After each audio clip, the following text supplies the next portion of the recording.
Hello friends. हमने previous video में देखा था पीवी पीवीसी और पीवीसी को क्रिएट किया था हमने और उसको यूटिलाइज किया था डिप्लॉयमेंट में। अब हम कुबरनेटिस के अंदर सेटअप करेंगे वर्डप्रेस एंड माईस्क्ल एक वेबसाइट के लिए। तो मुझे कम से कम 2 पीवी चाहिए, एक वर्डप्रेस के लिए और एक माईस्क्ल के लिए। इसके साथ साथ मुझे 2 क्लेम भी चाहिए होगा, एक वर्डप्रेस के लिए और एक माईस्क्ल के लिए। ओके, हम क्या करते हैं, एनएफएस सर्वर पे चलते हैं। सबसे पहले नोड 1 को हमने एनएफएस सर्वर बनाया था अपना, जिसमें हमने एक वॉल्यूम क्रिएट किया था वॉल 1। अब मैं एनएफएस सर्वर पर एक वॉल्यूम बिल्डअप कर रहा हूँ mkdir/vol2। ये वॉल्यूम मैं क्रिएट कर रहा हूँ वर्डप्रेस के लिए, क्योंकि जो प्रीवियस वॉल्यूम क्रिएट किया था हमने लास्ट वीडियो में वॉल 1 माईस्क्ल के लिए, वो यूज में था और ऑलरेडी एग्जिस्ट है।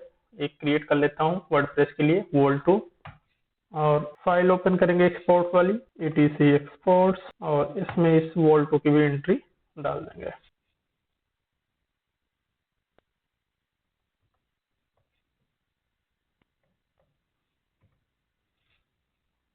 सेव करेंगे इस फाइल को और इसको रिलोड कर देंगे एक्सपोर्ट्स fs-r। अब हम अपने कुबरनेटिस मास्टर नोड पर चलेंगे। अब मैं 2 पीवी बिल्डअप करूंगा,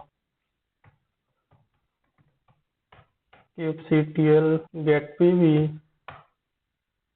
ओके, तो लास्ट वीडियो में हमने जो पीवी क्रिएट किया था उसको रिलीज भी कर लिया था। तो एक पीवी हमारे पास अवेलेबल है, पीवी 0001। और ये पीवी जो हमने क्रिएट किया था वो pv.yaml से क्रिएट किया था।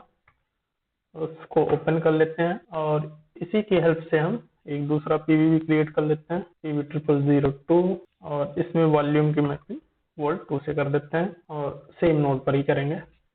सेव कर देते हैं, एग्जीक्यूट कर देते हैं इसको kubectl create -pv.yaml। तो अब गेट पीवी करेंगे तो हमारे पास 2 पीवी अवेलेबल है। अब मुझे एक न्यू वेबसाइट डिप्लॉय करनी है, तो हम एक नेम स्पेस बना लेते हैं, kubectl create नेम स्पेस और नेम स्पेस का नाम दे देते हैं। मैंने नाम दिया माई वेब। ओके, अब मुझे 2 पीवीसी बिल्डअप करने हैं, तो मैं pvc.yaml ओपन कर लेता हूँ। यहाँ पे मैं एक पीवीसी बनाता हूँ क्लेम 1 और पीवीसी क्रिएट करते हैं kubectl create -f pvc.yaml और अपने नेम स्पेस का नाम दे देंगे -n। नेम स्पेस हमारा था माई वेब। ओके, एक और पीवीसी क्रिएट कर लेते हैं क्लेम 2।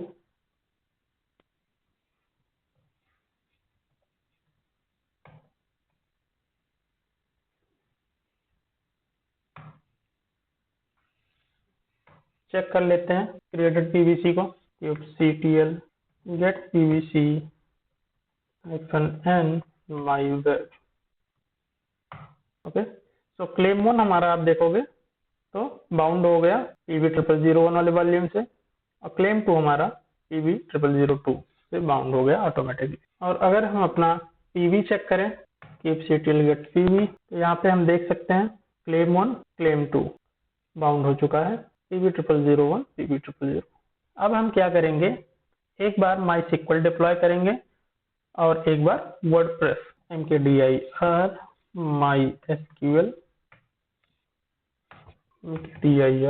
वर्डप्रेस।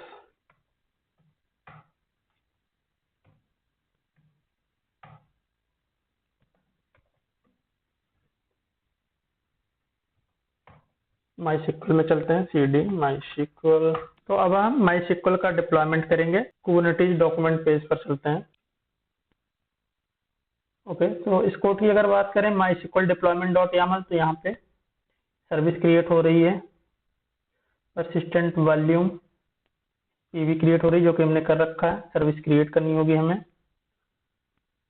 और यहाँ पे डिप्लॉयमेंट वाला कोड हमें नीड है, तो माईस्क्ल की डिप्लॉयमेंट हो रही है।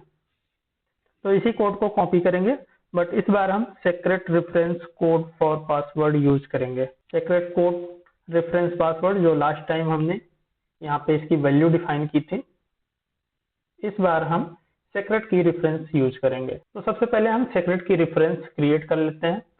सेक्रेट की रेफरेंस बेसिकली होता क्या है, पासवर्ड को हाइड करने के लिए पासवर्ड को एक वेरिएबल में स्टोर कर दो, हाइड कर दो, और कोड में आप उस वेरिएबल को यूज करो जिससे उसकी वैल्यू ऑटोमेटिकली एक्सेस हो जाए।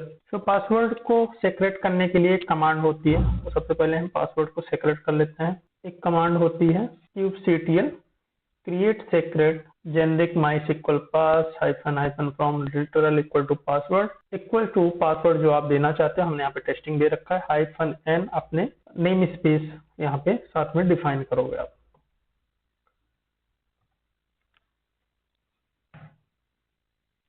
तो ये सीक्रेट पासवर्ड जो है हमारा क्रिएट हो चुका है। अगर मैं इसको चेक करना चाहूँ तो कमांड होती है kubectl get secret।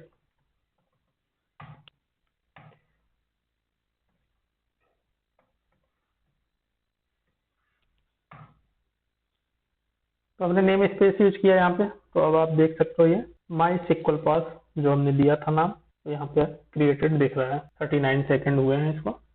और इसी को अगर थोड़ा सा और डिस्क्राइब करके देखना चाहते हो, कमांड होगी kubectl describe secret MySQL pass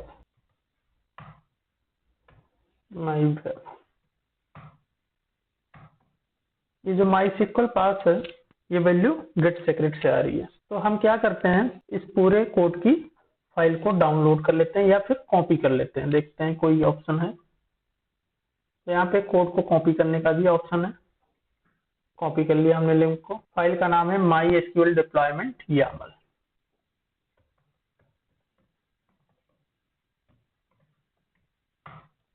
paste कर देंगे, इसमें चेंजेस कर लेते हैं। सर्विस की रिक्वायरमेंट है हमें, ये वाला कोड रहने देते हैं। इसकी रिक्वायरमेंट हमें नहीं है, इसे हटा देते हैं। ये हमने क्रिएट कर रखा है।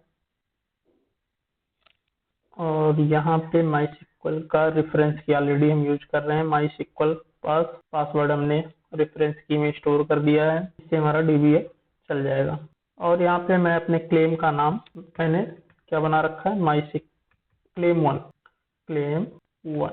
इसे सेव कर देंगे, तो इससे डेटाबेस चलना स्टार्ट हो जाएगा। अब हमें बस फ्रंट एंड के लिए वर्डप्रेस डिप्लॉय करना है। वर्डप्रेस के बैकएंड में हम MySQL डेटाबेस यूज कर रहे हैं। तो एक बार पहले हम चेक कर लेते हैं kubectl create -f MySQL deployment -n myweb। Check कर लेते हैं पॉड क्रिएट हुए कि नहीं। kubectl get pod -n myweb। तो वर्डप्रेस MySQL का कंटेनर यहाँ पे अब आ गया है। तो इस कमांड से अब डेटाबेस सेटअप हो गया है। अब MySQL डिप्लॉयमेंट को डिस्क्राइब करते हैं।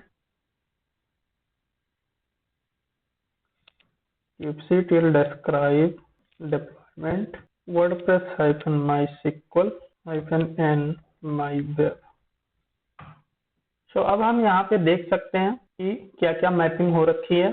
पासवर्ड हमारा सेट कहाँ पे हुआ है, MySQL पास सीक्रेट में जाके। माउंटिंग कहाँ हो रखी है, वायरलिम MySQL की, MySQL परसिस्टेंट स्टोरेज के साथ PV से। क्लेम पॉलिसी क्या यूज हो रखी है, क्लेम 1। तो ये सारी कॉन्फ़िगरेशन हम यहाँ से देख सकते हैं जो हमने इस डिप्लॉयमेंट के लिए किया है। अब हम वर्डप्रेस का डिप्लॉयमेंट करेंगे और वर्डप्रेस में जाकर इस डेटाबेस को यूज करेंगे। उसी पेज पर चलते हैं। इसी पेज पर वर्डप्रेस की भी डिप्लॉयमेंट का YAML दिया हुआ है, ये रहा। कॉपी कर लेते हैं इसको। अपने डायरेक्टरी में हमने वर्डप्रेस नाम की डायरेक्टरी क्रिएट की थी, वर्डप्रेस में चलते हैं। और यहाँ पे फाइल का नाम क्या था, वर्डप्रेस डिप्लॉयमेंट डॉट YAML।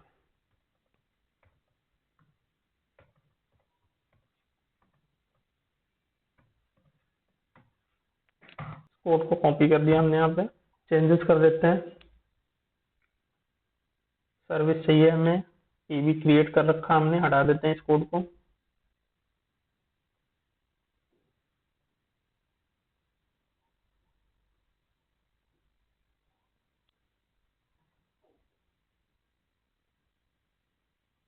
यहाँ पे जो क्लेम हमने वर्डप्रेस के लिए बना रखा है वो है क्लेम 2।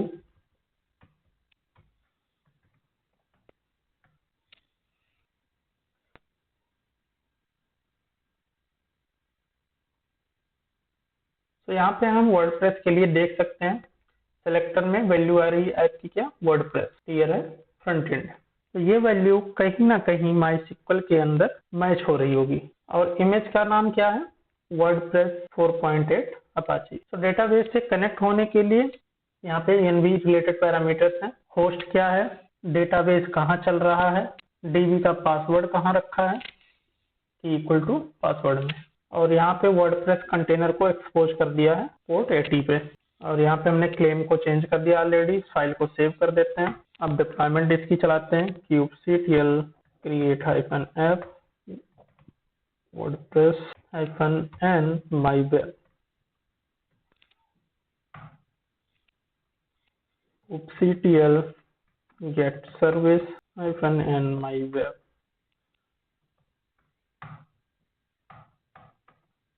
तो यहाँ पे हम देख सकते हैं दो सर्विस चल गई हैं, एक माईसीक्वल की और एक वर्डप्रेस की। पॉड भी चेक कर लेते हैं, kubectl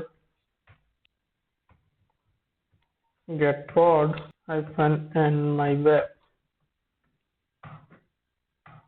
और दो पॉड भी चलना स्टार्ट हो गया है। अब बाहर से आपको एक्सेस करना है वर्डप्रेस को, तो पोर्ट कॉपी कर लेते हैं।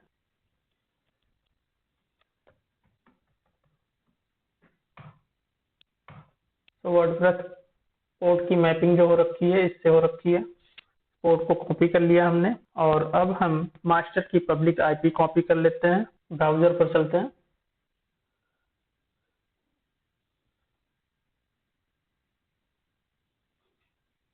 पब्लिक आईपी हमने कॉपी कर लिया इसकी।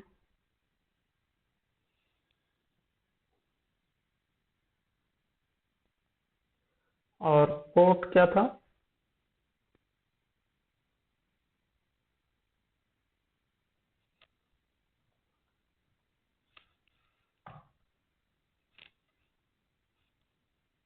ओके। तो यहाँ पे अब हमारा वर्डप्रेस एप्लीकेशन एक्सेसिबल हो गया।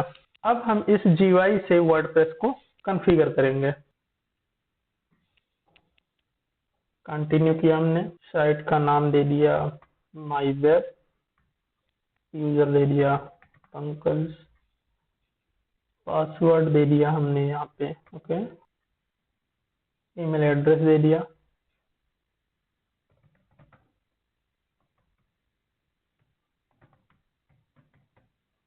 इंस्टॉल वर्डप्रेस कर दिया। लॉगिन कर लेते हैं, pankaj123@gmail.com, पासवर्ड हमने दिया था, लॉगिन किया। अब हम यहाँ से जो चाहें वेबसाइट कॉन्फ़िगरेशन कर सकते हैं। यहाँ पे बहुत सारी कॉन्फ़िगरेशन है, पोस्ट है, मीडिया है, मीडिया में जाएंगे तो लाइब्रेरीज हैं, ऐड न्यू, कोई लाइब्रेरी ऐड करनी है, पेजेस में जाएंगे, कोई पेज क्रिएट करना है, वेब पेज। तो इस टाइप की बहुत सारी कॉन्फ़िगरेशन है जिसकी हेल्प से हम वेबसाइट से रिलेटेड जो भी कॉन्फ़िगरेशन हमें करनी होगी वो हम यहाँ से कर सकते हैं। तो ये हमारा एक कंट्रोल पैनल हो गया वेबसाइट क्रिएशन के लिए वर्डप्रेस का। एक्चुअल में ये स्पेस कहाँ से ले रहा होगा, अब हम पीवी और पीवीसी को देख लेते हैं जो हमने वॉल्यूम की मैपिंग की थी, वॉल 1 एंड वॉल 2 की। अब ये जो कंटेंट आ रहा है ये सब वर्डप्रेस वेबसाइट का है। तो कुबरनेटिस में हम रिसोर्स प्लानिंग कर सकते हैं कि 2 GB मेमोरी लें, 2 CPU लें, user specific access permission grant कर सकते हैं, user specific namespace access permission grant कर सकते हैं। अब अगर हम वॉल्यूम की बात करें जो हमने NFS में माउंटिंग की थी, PWD वॉल 1 में हूँ, माईसीक्वल का सारा डिप्लॉयमेंट डेटा सब कुछ यहाँ पे आ रहा है। माईसीक्वल और वर्डप्रेस दो डायरेक्टरीज हैं।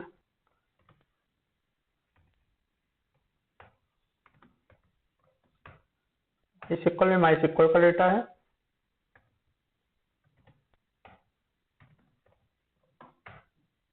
वर्डप्रेस में वर्डप्रेस का डेटा है। वॉल 2 को देख लेते हैं, यहाँ पे वेबसाइट का पूरा डेटा वॉल 2 के अंदर आ रहा है जो हमने वर्डप्रेस की मैपिंग की है इसके साथ। क्लियर, होप आपको ये वीडियो अच्छी लगी होगी। अगर आपने चैनल को सब्सक्राइब नहीं किया है तो सब्सक्राइब कर लीजिए, जिससे नेक्स्ट वीडियो की नोटिफिकेशन आपको टाइमली मिलती रहे। और इस वीडियो को ज़्यादा से ज़्यादा आप अपने फ्रेंड सर्कल में शेयर करिए, सो दैट लोगों की लर्निंग हो सके। Thanks for watching, bye bye.